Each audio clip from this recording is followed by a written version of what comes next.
அவர் எப்பவும் போல காலையில எந்திரிச்சு டியூட்டிக்காக வெளியில கிளம்ப ஆரம்பிக்கிறாரு. அப்ப கரெக்ட்டா அவரோட ஃபோனுக்கு இந்த பக்கம் வந்து யாரோ ஒருத்தர் கால் பண்றாங்க. இந்த பக்கம் யார் இது புது நம்பரா இருக்கு அப்படின்னு சொல்லிட்டு இங்க முத்துவுமே அந்த கால் அட்டெண்ட் பண்றாரு.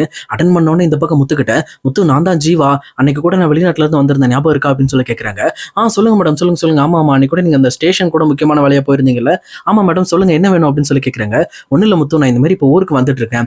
எனக்காக கொஞ்சம் நீங்க வர முடியுமா?" அப்படின்னு சொல்லி கேட்கறாங்க. இது கேட்டோன்னு முத்துவுமே, "கண்டிப்பா வந்துடுறேன் மேடம். எங்க வரணும் மேடம்?" அப்படின்னு சொல்லி கேட்கிறப்போ, "ஹோட்டலுக்கே வந்துருங்க. நாங்க வந்துட்டேன்." அப்படின்னு சொல்லி சொல்றாங்க.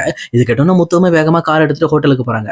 அப்ப ஜீவாவுமே, "வாங்க முத்து, ஒரு 5 நிமிஷம் வெயிட் பண்ணுங்க. நான் கொஞ்சம் ப்ரிப்பேர் ஆயிட்டு வந்துடுறேன்." அப்படின்னு சொல்லிட்டு அவங்களுமே எடுக்க வேண்டிய ஃபைல் அது மட்டும் இல்லாம முக்கியமான விஷயங்கள்லாம் எடுத்துட்டு மறுபடியும் அங்கிருந்து முத்துவோட கார்ல வந்து ஏறுறாங்க. அப்ப ஏறினோடனே இங்க முத்துக்கிட்ட, "முத்து எனக்கு ஒரு 3 நாள் இங்க ஒர்க் இருக்கு.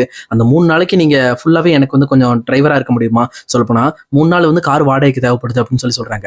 இத கேட்டோன்னே முத்துவுமே, "கவலையப்படாதீங்க மேடம். கண்டிப்பா நான் இருக்கேன். நீங்க எப்பனாலும் எனக்கு கால் பண்ணுங்க. அடுத்த செகண்ட் நான் வந்துருவேன் மேடம்." அப்படின்னு சொல்லி சொல்றாங்க. அதுக்கேத்த மாதிரி இங்க முத்துவுமே, "ஏன் மேடம் நீங்க இதுக்காக இப்ப எதுக்கு வந்திருக்கீங்க? சொல்லப்போனா எல்லா வேலையும் முடிச்சிட்டீங்க. இதுக்கு மேல இந்த ஊருக்கு வரமாட்டேன்னு சொன்னீங்க.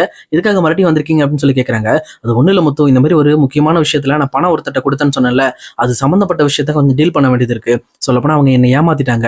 இனிமே கொஞ்சம் எனக்கு தர வேண்டியது இருக்கு. அததான் வாங்கிட்டு போலாங்கிறதுக்காக தான் வந்தேன்." அப்படின்னு சொல்லி சொல்றாங்க. "சரி மேடம், இப்ப எங்க போணும்?" அப்படின்னு சொல்லி கேட்கறாங்க. உடனே, "ஒரு பியூட்டி பார்லர் போணும். இந்த மாதிரி இந்த அட்ரஸ்ல இருக்கு." அப்படின்னு சொல்லி சொல்றாங்க. அப்ப முத்துவுமே, "ஆமா மேடம். நீங்க லாஸ்ட் டைம் வந்தப்போ ஒரு பியூட்டி பார்லர் போனீங்க தானே? அங்க தானே போணும்." அப்படின்னு சொல்லி சொல்றாங்க. "ஆமா முத்து, அங்க தான் போணும்." "சரி வாங்க, வாங்க. ஒண்ணும் பிரச்சனை இல்ல மேடம். அது நமக்கு தெரிஞ்ச பியூட்டி பார்லர் தான். அது மட்டும் இல்லாம அங்க தெரிஞ்சவங்க தான் நமக்கு இருக்காங்க." அப்படின்னு சொல்லிட்டு இங்க முத்துவுமே அங்க டைரக்டா ஜீவாவ பியூட்டி பார்லர் கூட்டு போறாங்க. அங்க கூட்டு போனதுக்கு அப்புறம் இங்க ஜீவாவுமே எப்பவும் போல பியூட்டி பார்லருக்குள்ள போயிட்டு இங்க ரோகிணி என்ன பண்றாங்க அப்படிங்கிற விஷயத்த கவனிக்கிறாங்க. அப்ப ரோகிணியுமே கரெக்டா மேக்கப் போட்டுட்டு இருக்கப்போ இங்க ரோகிணியை பார்த்து ஜீவாவுமே, "என்ன மேடம் ரொம்ப பிஸியா இருக்கீங்க போல இருக்கு. நான் கொடுத்த பணத்தை வச்சு பிசினஸ் எல்லாம் ஆரம்பிச்சிருக்கீங்க போல இருக்கு." அப்படின்னு சொல்லி கேட்கறாங்க. இந்த பக்கம் ஜீவாவோட குரலை கேட்டோன்னா ரோகிணியுமே திரும்பி பார்த்துட்டு, "நீ எதுக்கு இங்க வந்த? உனக்கு என்ன வேணும்?" அப்படின்னு சொல்லி கேட்கறாங்க. "எனக்கா? நான் சும்மா கூட வருவேன். இது பியூட்டி பார்லர் தானே. அப்புறம் எதுக்கு என்ன கேள்வி கேட்கறீங்க? முதல்ல வந்து எனக்கு மெனிக்யூர் பண்ணணும்." அப்படின்னு சொல்லிட்டு இந்த பக்கம் ஜீவாவுமே அங்க உட்கார்றாங்க. இதை பார்த்தோன்னே அந்த ரோகிணி பொண்ணு தான் எனக்கு அதை பண்ணணும் அப்படின்னு சொல்லிட்டு அங்க இருக்கிறவங்க கிட்டே சொல்றாங்க. இது கேட்டா அந்த பியூட்டி பார்லர் ஓனருமே வந்து இந்த பக்கம், "சரிம்மா, அந்த கஸ்டமர் கேட்கற மாதிரி நீயே போட்டு விட்டுருன்னு" சொல்லி ரோகிணி கிட்ட சொல்றாங்க. அப்போ ரோகிணியுமே வேற வழி இல்லாம இந்த பக்கம் ஜீவாக்காக மேக்கப் போட்டுட்டு இருக்காங்க. அதே நேரத்துல ஜீவாவுமே இந்த பக்கம் ரோகிணியோட வாயில இருந்து எல்லாத்தையும் புடுங்கிறதுக்காக, "என்ன ரோகிணி மேடம், உங்க வீட்டுக்காரர் புதுசா பிசினஸ் எல்லாம் ஆரம்பிச்சிருக்காரு போல இருக்கு. பயங்கர பிஸியா இருக்கீங்க. நீங்க பியூட்டி பார்லருக்கு வரது கூட உங்களுக்கு டைம் இருக்கா?" அப்படின்னு சொல்லி கேட்கறாங்க. உடனே இதை கேட்டோன்னே ரோகிணியுமே, "எங்களோட பர்சனல் விஷயத்தை பத்தி பேசாதீங்க. உங்க வேலை முடிஞ்சிச்சா கிளம்பி போயிட்டே இருங்க." அப்படின்னு சொல்லி சொல்றாங்க. உடனே இங்க ஜீவாவுமே இருந்துகிட்டு, "எப்படி மேடம் கிளம்ப முடியும்? சொல்லப்போனா என்கிட்ட இருந்து நீங்க வந்து சின்ன விஷயத்த பண்ணியிருக்கீங்க. நீங்க கொடுத்த காசை வட்டியோட என்கிட்ட இருந்து வாங்கியிருக்கீங்க. அவ்வளவு ஈஸியா நான் விட முடியுமா? சொல்லப்போனா நீங்க யாரு, என்ன பண்றீங்க, இந்த காசை வச்சு வீட்டுக்கு தெரியாம தான் இதெல்லாம் பண்ணிட்டு இருக்கீங்க அப்படிங்கிற விஷயம் எல்லாமே எனக்கு தெரியும். அந்த விஷயத்த உங்க வீட்டுக்கு தெரிய வச்சு ஒரு பிரச்சனை பண்ணலாம்னு தான் இந்த ஊருக்கே வந்திருக்கேன்." அப்படின்னு சொல்லி சொல்றாங்க. இது கேட்டோன்னா ரோகிணியும் ரொம்ப தெனாவட்டோட, "நீங்க என்ன வேணாலும் பண்ணிக்கங்க. எங்களுக்கு கவலையே கிடையாது. நீங்க வீட்டிலேயே போய் சொன்னாலும் அதை சமாளிக்கிறதுக்கு உண்டான திறமை என்கிட்ட இருக்கு. அதை நான் பாத்துக்குவேன். நீங்க முடிஞ்சாச்சு கிளம்புங்க." அப்படின்னு சொல்லிட்டு இங்க ஜீவாவுமே அங்கிருந்து வெளியில அனுப்புறாங்க. அதே நேரத்துல ரோகிணி இப்படி மூஞ்சில அடிச்ச மாதிரி பேசினதுனால ஜீவாக்குமே ரொம்பவே கோவம் வந்துருது. அவங்களுமே வேகமா வந்து இந்த பக்கம் முத்துவோட கார்ல ஏறுறாங்க. அப்போ முத்துவுமே ஜீவாவோட முகத்தை பார்த்துட்டு, "என்னாச்சு மேடம், என்ன பிரச்சனை?" அப்படின்னு சொல்லி கேட்கறாங்க. "ஒண்ணும் இல்ல முத்து, என்னோட பர்சனல் பிரச்சனை தான். என் பணத்தையே வாங்கி சாப்பிட்டுட்டு என்கிட்டயே ரொம்ப நக்கலா பேசுறாங்க. அது மட்டும் இல்லாம அவங்க பண்ற விஷயங்கள்லாம் பாக்குறப்ப எனக்கு ரொம்பவே கோவமா வருது." அப்படின்னு சொல்லி சொல்றாங்க. "யாரு மேடம்?" சொல்லப்போனா உள்ள பியூட்டி பார்லர்ல எனக்கு தெரிஞ்ச ஒருத்தவங்க வேலை செய்றாங்க.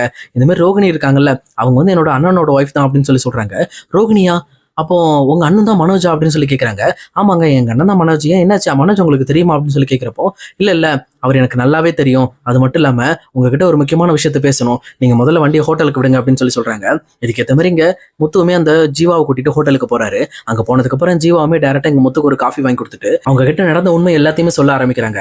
சொல்லப்போனா இதெல்லாம் கேட்டுட்டு இருக்க முத்துக்கு பயங்கரமான ஷாக்கா இருக்கு. "அப்ப நீங்க தான் எங்க அண்ணன் இருந்து 27 லட்சம் ரூபாய் ஏமாத்திட்டு போனாங்களா?" அப்படின்னு சொல்லி கேட்கறாங்க. "இங்க பாருங்க முத்து, நான் அதை ஏமாத்தணும்லாம் பண்ணல. அந்த 27 லட்சம் ரூபாய் உங்க அண்ணன் இருந்து வாங்கிட்டு அவர் வேலைக்காக தான் நான் இந்த மாதிரி அப்ளை பண்ண போயிருந்தேன். ஆனா உங்க அண்ணன் அவசரப்பட்டு அந்த கம்பெனில போய் நான் எக்ஸ்ட்ரா பணம் தரேன், அது தரேன்னு சொல்லி தேவையில்லாத பிரச்சனை பண்ணிட்டாரு. அதனால நான் கொடுத்த இடத்துல பணம் லாக் ஆகிடுச்சு. என்னால ரிட்டர்ன் வாங்கி தர முடியல. அந்த ஒரு காரணத்தினால தான் உங்க அண்ணன்ட்ட இப்போதைக்கு என்னால பணம் தர முடியாது. கொஞ்சம் டைம் ஆகும். நீங்க பண்ண தப்பால தான் இப்படி ஆயிடுச்சு." அப்படின்னு சொல்லிட்டு நான் எத்தனையோ டைம் உங்க அண்ணனுக்கு புரிய வச்சேன். பட் அவர் தான் அதை ஏத்துக்கல அப்படின்னு சொல்லி சொல்றாங்க. "சரி மேடம், அப்ப அந்த பணம் கிடைச்சிருச்சுன்னா இப்ப நீங்க கொடுத்துடலாம்ல?" அப்படின்னு சொல்லி கேட்கறாங்க. அப்ப கரெக்டா இங்க ஜீவாவும் இருந்துட்டு, "இங்க பாருங்க, அந்த பணத்தை கொடுத்து எப்பவோ முடிச்சாச்சு. உண்மையை சொல்ல போனா லாஸ்ட் டைம் நான் இந்த ஊருக்கு வந்திருக்கப்போ நீங்க எனக்காக ஒரு சாட்சி கையெழுத்து போட்டீங்க, ஞாபகம் இருக்கா?" அப்படின்னு சொல்லி கேட்கறாங்க. "ஆமா, சாட்சி கையெழுத்து போட்டேனே." அப்படின்னு சொல்லி கேட்கிறப்போ, "நீங்க சாட்சி கையெழுத்து போட்டதே உங்க அண்ணனுக்கு தான். சொல்லப்போனா உங்க அண்ணனுக்கு நான் பணத்தை கொடுக்கறதுக்காக தான் நீங்க சாட்சி கையெழுத்து போட்டீங்க. அது மட்டும் இல்லாம உங்க அண்ணனுக்கு நான் 27 லட்சம் ரூபாய் கொடுக்கல. அதுக்கு மேல 3 லட்சம் ரூபாய் சேர்த்து வட்டியோட என்கிட்ட அந்த ரோகிணி வாங்கினாங்க. அது மட்டும் இல்லாம இவ்வளவு பணத்தையும் வாங்கிட்டு என்னோட ஃப்ரெண்ட்ஸ் கிட்ட இன்னுமே நான் பணம் தரல அப்படின்னு சொல்லி வெளியில சொல்லாம, அது மட்டும் இல்லாம அவங்களே ஏதோ திருட்டுத்தனமா பிசினஸ் பண்ணிட்டு இருக்காங்க. அந்த விஷயத்த நான் வந்து இப்பவே முடிச்சு விட்டு என் மேல எந்த தப்பும் இல்ல அப்படிங்கறத அவங்களுக்கு ப்ரூவ் பண்றதுக்காக தான் நான் இங்க வந்தேன் அப்படின்னு சொல்லி சொல்றாங்க. அதே நேரம் இதெல்லாம் கேட்டுட்டு இருக்க முத்துக்குமே பயங்கரமா கோபம் வர ஆரம்பிக்குது. சொல்லப்போனா வீட்டுல இருக்க எல்லாருமே முட்டாளாக்கிட்டு இந்த ரோகிணியோட அப்பாட்ட இருந்தா இந்த பணத்தை வாங்கி இவ்வளவு பெரிய பிசினஸ் பண்றாங்க அப்படின்னு சொல்லி ஏமாத்திட்டு இங்க எல்லாமே வந்து அப்பாவோட பணம் தான், இவனை இப்படியே விடக்கூடாது அப்படின்னு சொல்லிட்டு, இங்க பாருங்க ஜீவா, எனக்கு ஒரு சின்ன ஹெல்ப் பண்றீங்களா அப்படின்னு சொல்லி கேக்குறாங்க. அப்ப ஜீவாவும் என்ன ஆச்சு அப்படின்னு சொல்லி கேக்குறப்போ, எனக்காக இந்த பணத்தை நீங்க மனோஜிட்ட கொடுத்துட்டீங்க அப்படிங்கிற விஷயத்த எங்க வீட்டுல வந்து சொல்லணும் அப்படின்னு சொல்லி சொல்றாங்க. அப்ப ஜீவாவுமே பயந்துகிட்டு, இங்க பாருங்க உங்களுக்காக நான் வந்து சொன்னேன் அப்படின்னா பட் உங்க வீட்டுல இருக்க யாராவது என் மேல கேஸ் கொடுத்து வேற ஏதாவது பிரச்சனை பண்ணிட்டாங்களா அப்படின்னு சொல்லி சொல்றாங்க. அப்ப முத்துவுமே கூட இருந்துட்டு, இங்க பாருங்க யாரும் உங்களை எதுவும் பண்ண மாட்டாங்க, அந்த ஓடுகாலி மனோஜையும் அந்த ரோகிணியும் ஒரு வழி பண்ணணும், அதுதான் எனக்கு ரொம்ப முக்கியம். ஏன்னா எங்க அப்பாவோட பணத்தையே வச்சு இந்த மாதிரி பிசினஸ் பண்ணிக்கிட்டு இங்க ரோகிணி என்னன்னா அவங்க அப்பா வெளிநாட்டுல இருந்து அனுப்பிச்சு விட்ட பணம் அப்படின்னு சொல்லி இங்க வீட்டை ஏமாத்திட்டு இருக்காங்க, அதை எப்படியாவது வெளியில கொண்டு வரணும், அதுக்கு நீங்க ஹெல்ப் பண்ணுங்க அப்படின்னு சொல்லி சொல்றாங்க. இது கேட்ட ஜீவாவுமே, ஆஹா இது சூப்பரா இருக்கே, இங்க முத்து வழியாவே போனா ரோகிணியோட வேலையை முடிச்சிடலாம் போல இருக்கே அப்படின்னு சொல்லி யோசிச்சுட்டு, இந்த பக்கம் நானும் வரேங்க அப்படின்னு சொல்லிட்டு டைரக்டா முத்துவோட வீட்டுக்கே வராங்க. அதே நேரத்துல அந்த கேப்ல இங்க ரோகிணியுமே வேலையெல்லாம் முடிச்சுட்டு எப்பவும் போல வீட்டுக்கு வந்துடுறாங்க. மனோஜ் வீட்டுல மத்த எல்லாருமே வீட்டுல தான் இருக்காங்க. அப்ப கரெக்டா இங்க முத்துவுமே ஜீவாவை கூட்டிட்டு போயிட்டு இங்க அண்ணாமலை கிட்ட பேச ஆரம்பிக்கிறாரு. அப்பா இங்க பாருப்பா, ஜீவாவை இன்ட்ரடியூஸ் பண்றாங்க. அது மட்டும் இல்லாம இந்த பக்கம் மனோஜை பத்தி கேள்வி கேட்க ஆரம்பிக்கிறாங்க. அப்ப எனக்கு ஒரு சின்ன டவுட்டுப்பா, இந்த மாதிரி மனோஜ் 27 லட்சம் ரூபாய் ஏமாந்தான்ல, அது யார்கிட்ட கொடுத்து ஏமாந்தான் அப்படின்னு சொல்லி கேட்கிறப்போ, தெரியலப்பா யாரோ ஒரு பொண்ணு கிட்ட தான் கொடுத்து ஏமாந்துட்டுன்னு சொல்லிட்டு இருந்தான் அப்படின்னு சொல்லி சொல்றாங்க. அந்த பணம் கிடைச்சிருச்சா அப்படின்னு சொல்லி கேட்கணும்ல அப்படின்னு சொல்லி கேட்கறாங்க. அதான் பணம் கிடைக்கலப்பா, அது கிடைச்சாதான் நமக்கு தான் வீட்டுல கொண்டு வந்து கொடுத்துருப்பானே அப்படின்னு சொல்லி அண்ணாமலை சொல்றாங்க. உடனே இதை கேட்டவொன்னே முத்துவுமே சிரிச்சுக்கிட்டு, அப்பா நீங்க மனோஜ் கூப்பிடுங்களேன் அப்படின்னு சொல்லிட்டு மனோஜ் ரோகிணி எல்லாருமே கூப்பிட வைக்கிறாங்க. அப்ப ரோகிணியுமே இந்த பக்கம் ஜீவாவை பார்த்த உடனே பயங்கரமா ஷாக் ஆகுறாங்க. அதே நேரம் மனோஜுமே ஜீவாவை பார்த்துட்டு பயப்பட ஆரம்பிக்கிறாரு. அப்ப கரெக்டா இங்க முத்துவுமே, என்ன மனோஜ் ஏன் பயப்படுற, ஒன்றும் பிரச்சனை இல்லையே, இவங்க என்னோட கஸ்டமர் தான், சும்மா இவங்க வீட்டுக்கு வரணும்னாங்க அதனால கூட்டிட்டு வந்தேன் அப்படின்னு சொல்லி சொல்றாங்க. அப்ப இங்க பக்கத்துல இருக்க ரோகிணியுமே, இவங்க கஸ்டமர்லாம் கிடையாது, இவங்க ரொம்ப மோசமானவங்க, முதல்ல இங்க இருந்து வெளியில அனுப்புங்க அப்படின்னு சொல்லிட்டு ஜீவாவை பார்த்து வெளியில அனுப்ப சொல்றாங்க. ஆனா இங்க முத்துவுமே இருந்துகிட்டு, இங்க பாருங்க நீங்க உங்க இஷ்டத்துக்கு பேசுறதுக்கெல்லாம் முடியாது, அவங்க என்ன சொல்ல வராங்க அப்படிங்கிற விஷயத்த நான் தெரிஞ்சுக்கணும்னு ஆசைப்படுறேன் அப்படின்னு சொல்லிட்டு, இப்ப சொல்லுங்க ஜீவா அப்படின்ட்டு இங்க அண்ணாமலை கிட்ட பேச சொல்றாங்க. அப்ப அண்ணாமலை கிட்ட ஜீவாவுமே, இங்க பாருங்க உங்க பையன்ட்ட 27 லட்சம் ரூபாய் ஏமாத்தினது நான் தான் அப்படின்னு சொல்லி சொல்றாங்க. இது கேட்டோன்னு அண்ணாமலையும் கோவப்பட்டுட்டு, ஏமா 27 லட்சம் ரூபாய் ஏமாத்துறது நீ தான் இவ்வளவு தைரியமா சொல்லிட்டு இருக்க, அந்த பணத்தை முதல்ல எடுத்துட்டு வந்து தாமா அப்படின்னு சொல்லி கேட்கறாங்க. உடனே இந்த பக்கம் ஜீவாவுமே, இங்க பாருங்க அந்த பணத்தை நான் கொடுத்து கிட்டத்தட்ட 3 மாசத்துக்கு மேல ஆக போகுது, சொல்ல போனா அந்த பணத்தை நான் கொடுக்கறதுக்கு எனக்கு சாட்சி கையெழுத்து போட்டதே முத்து தான். ஆனா முத்துக்கு இவங்களுக்கு தான் இந்த பணத்தை கொடுக்க சாட்சி கையெழுத்து போறேன்னு கூட தெரியாது. ஏன்னா இவங்க வந்து அந்த அளவுக்கு திருட்டுத்தனமா அந்த பணத்தை வாங்கி அவங்களோட பர்சனல் யூஸ்க்காக யூஸ் பண்ணிட்டு இருக்காங்க. அதை விட 27 லட்ச ரூபாய் அவங்க வாங்கல, எனக்கு அதுக்கு மேல வட்டி வேணும்னு சொல்லி ரோகிணி கேட்டதுனால நான் 30 லட்சமா கொடுத்துருக்கேன் அவங்களுக்கு அப்படின்னு சொல்லி சொல்றாங்க. இது கேட்டோன்னே இந்த பக்கம் அண்ணாமலை வீட்டுல இருக்க எல்லாருமே பயங்கரமா ஷாக் ஆகுறாங்க. அதே நேரத்துல ரோகிணியுமே, இங்க பாருங்க மாமா, நான் இந்த மாதிரி அதை வாங்கி பிசினஸ் தானே பண்ணோம், நாங்க அதை வேஸ்ட் எல்லாம் பண்ணல அப்படின்னு சொல்லி சமாளிக்கிறாங்க. ஆனா இதை கேட்டுட்டு இருக்க முத்துவுமே பயங்கரமா சிரிச்சுட்டு கை தட்டுட்டு, இங்க பாருங்க நீங்க உங்க அப்பாவோட பணத்துல இருந்து இந்த பக்கம் மனோஜோட பிசினஸ் ஆரம்பிச்சுன்னு சொல்லி வீட்டுல ஒரு போய் சொல்லி வச்சிருக்கீங்க. ஆனா எங்க அப்பாவோட பணத்தை வச்சு அவன் பிசினஸ் ஆரம்பிச்சிருக்கான். ஆனா நீங்க ஒண்ணுமே இல்லாத விஷயத்த, இதுக்கெல்லாம் காரணம் எங்க அப்பா தான், எங்க அப்பானாலதான் இன்னைக்கு மனோஜ் முன்னாடிட்டு இருக்கான் அப்படின்னு சொல்லிட்டு எங்க கிட்டே டபுள் பாஸ் வரீங்களா, உண்மையை சொல்ல போனா முதல்ல எல்லா பணத்தையும் முதல்ல திருப்பி கொடுங்க, நீங்க எக்கடோ கெட்டு போங்க அப்படின்னு சொல்லிட்டு முத்துவுமே கேட்க ஆரம்பிக்கிறாரு.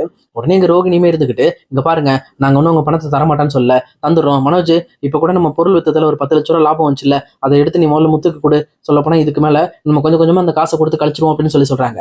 ஆனா அதே நேரத்துல மறுபடியும் பக்கத்துல இருக்க விஜயா, என்ன ரோகிணி சொல்லிட்டு இருக்க, அப்பனா மனோஜோட பணம் தான் இந்த பிசினஸ் ஆரம்பிச்சிருக்க அப்படின்னா உங்க அப்பா பணம் தரலையா, பிசினஸ்க்காக பணம் கொடுக்கலையா அப்படின்னு சொல்லி கேட்கறாங்க. இது கேட்டோன்னே இந்த பக்கம் ரோகிணிக்கு, ஐயோ நம்ம வாயை விட்டு வளரிட்டோமே, இது எவ்வளவு பெரிய பிரச்சனையாக போது தெரியல அப்படின்னு சொல்லிட்டு பயங்கரமா பயந்துட்டு இருக்காங்க. அப்ப விஜயாவுமே வந்துட்டு, எனக்கு உண்மையை சொல்லு ரோகிணி, முதல்ல இதெல்லாம் உங்க அப்பாவோட பணம் இல்லையா அப்படின்னு சொல்லிட்டு எங்க ரோகிணிகிட்ட கேள்வி கேட்கறாங்க.